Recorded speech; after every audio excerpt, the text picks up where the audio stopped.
Hi hello. മഴക്കാലത്തെ അടീനിയത്തിൻ്റെ കുറച്ച് വിശേഷങ്ങൾ കാണിക്കാം. ഇതാണ് ഇപ്പം എൻ്റെ അടീനിയത്തിൻ്റെ അവസ്ഥ. ഇതൊരു കുഞ്ഞു അടീനിയാണ്. അതിന് തൂമ്പ് ചീഞ്ഞിട്ടുണ്ട്. ഇതിനൊന്നും കുഴപ്പമൊന്നുമില്ല, എന്നും ഞാൻ നോക്കാറുണ്ട്. പക്ഷേ എൻ്റെ കണ്ണ് തെറ്റിയ സമയത്ത് കുറച്ച് 1-2 ദിവസം ഞാനൊന്ന് നോക്കിയില്ല. അതുകൊണ്ട് ഒരു അടീനിയത്തിൻ്റെ തൂമ്പ് ഇതേപോലെ വലിയ അടീനിയത്തിൻ്റെ മദർ പ്ലാന്റിൻ്റെ കൂമ്പ് ചീഞ്ഞിട്ടുണ്ട്. ഇത് കണ്ടോ, ഈ വിത്ത് കുറേ ആയി വന്നിട്ട് ഇതുവരെ ഉണങ്ങിയിട്ടില്ല. ഇതാ ഈ അടീനിയത്തിൻ്റെ കൂമ്പിന് ചീയൽ വന്നിട്ടുണ്ട്. കുഴപ്പമില്ല, അതവിടെ കട്ട് ചെയ്തിട്ട് കാണുന്നുണ്ടോയെന്ന് അറിയില്ല ക്യാമറയിൽ. കുറച്ച് ഒരു ചെറിയൊരു തണ്ട്, കുഞ്ഞു തണ്ട് അവിടെ ജസ്റ്റ് കട്ട് ചെയ്തിട്ട് സാഫ് പറ്റി കൊടുക്കണം. അപ്പോൾ അതാണ് ഇന്നത്തെ പരിപാടി. ഒരു ആഴ്ച മുന്നേ ഞാൻ അതിൻ്റെ വീഡിയോ എടുത്തിരുന്നു. അടിപൊളിയാണ് എന്നൊക്കെ പറഞ്ഞിട്ട് നിങ്ങൾക്ക് കാണിച്ചു തരാൻ വേണ്ടിയിട്ട്. പക്ഷെ അന്ന് ആ വീഡിയോ ഇടാൻ പറ്റിയില്ല. അപ്പം ഇനി ഇത് ഒന്ന് കാണിക്കാമെന്ന് വിചാരിച്ചു. പലർക്കും ഉണ്ടാവും അങ്ങനത്തെ പ്രശ്നങ്ങൾ മഴയാവുമ്പം. കോഡക്സൊക്കെ ഒരു പ്രശ്നമില്ല കേട്ടോ. ഇത് ആ ഫ്ലവർ അവിടെ ചീഞ്ഞ് അവിടെ തങ്ങി നിന്നിട്ട് പിന്നെ 2 ദിവസം നല്ല ആയിരുന്നല്ലോ. അപ്പം അങ്ങനെ നോക്കാനും പറ്റിയില്ല.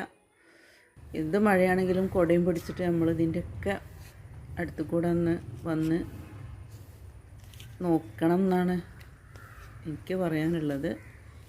അടീനിയങ്ങൾ നഷ്ടപ്പെട്ടു പോയാൽ അതൊരു വലിയ നഷ്ടം തന്നെയാണ്. കാരണം അത്രയും നമ്മൾ പൈസ കൊടുത്തിട്ട് ആണല്ലോ ഇപ്പോൾ ഇത് വാങ്ങിക്കണത്. ഒന്ന് നഷ്ടപ്പെട്ടു പോയാൽ അത് നഷ്ടം തന്നെയാണ്. അപ്പോൾ എല്ലാവരും ശ്രദ്ധിക്കുക. അപ്പോൾ ഇന്ന് നല്ല വെയിലൊക്കെ ഉണ്ട്. അപ്പോൾ ഞാൻ ചെയ്യാൻ പോണത് സാഫ് എടുത്തിട്ടുണ്ട്. പിന്നെ ഹൈഡ്രജൻ പെറോക്സൈഡ്, ഈ ബ്ലേഡ് ഒന്ന് സ്റ്റെറിലൈസ് ചെയ്യാൻ വേണ്ടിയിട്ടാണ്. ബ്ലേഡ് എന്തെങ്കിലും ഇൻഫെക്ഷൻ ഉണ്ടെങ്കിൽ അത് ചെടിയിലേക്ക് ബാധിക്കാതിരിക്കാൻ വേണ്ടിയിട്ടാണ്. അപ്പം സാഫ് പേസ്റ്റ് രൂപത്തിലാക്കിയിട്ട് നമ്മൾ ആ ചീഞ്ഞ ഭാഗം കട്ട് ചെയ്ത് കളഞ്ഞ് സാഫ് അപ്ലൈ ചെയ്ത് കൊടുക്കാൻ വേണ്ടി പോവുകയാണ്. അപ്പോൾ ഞാനിത് പേസ്റ്റാക്കിയിട്ട് വന്നിട്ടുണ്ട്.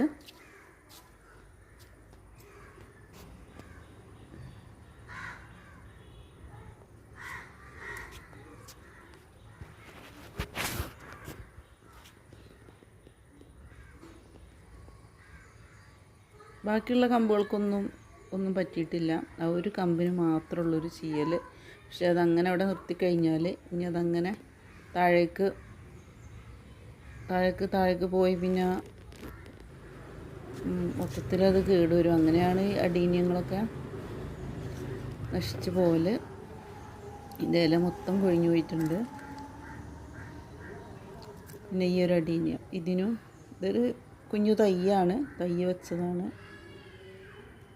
അപ്പോൾ അതും കട്ട് ചെയ്തിട്ട് നമുക്ക് സാഫ് തേച്ച് കൊടുക്കാം. സാഫ് തേച്ചിട്ടുണ്ട്. ഇനി ഇത് മഴയത്തുനിന്ന് നമുക്ക് സേഫായിട്ടുള്ള ഒരിടത്തേക്ക് മാറ്റി വെക്കണം. ഒരു ക്രിട്ടിക്കൽ കെയർ യൂണിറ്റിലേക്ക് വരെ മാറ്റാൻ വേണ്ടി പോവുകയാണ്. എന്തായാലും മൊത്തം കൊഴിഞ്ഞ് പോയിട്ടുണ്ട്. ഈ മഴക്കാലമാകുമ്പോഴാണ് അങ്ങനെ ചീഞ്ഞാലൊക്കെ ഭയങ്കര പ്രശ്നം. കാരണം ഇതിന് മഴ കൊണ്ട് കഴിഞ്ഞാൽ പിന്നെ അത് റിക്കവറായി വരില്ല. ആ കൂമ്പിലൂടെ വെള്ളം ഇറങ്ങിയിട്ട് നാശമായി പോകും. അപ്പോൾ തീരെ മഴ കൊള്ളാത്ത വെളിച്ചം കിട്ടുന്ന ഒരു ഭാഗത്തേക്ക് മാറ്റി വെക്കുക. വെളിച്ചം കിട്ടാത്ത ഭാഗത്തേക്ക് നമ്മൾ ഒരിക്കലും വെക്കരുത്. പ്ലാന്റ് പിന്നെയും അഴുകി പോകാനേ അത് ഉപകരിക്കും. ഇത് തീരെ മഴ കൊള്ളാത്ത ഈ ഒരു സ്ഥലത്താണ് ഞാൻ തുടക്കം മുതൽ ആ ഒരു പ്ലാന്റ് വെച്ചിരുന്നത്. ആ പ്ലാന്റിന് അതിനും വന്നു ചെയ്യൽ. കാരണം ഈ എറിച്ചിലടിക്കുമ്പോഴത്തെ വെള്ളം കെട്ടി നിന്നിട്ടാവണം.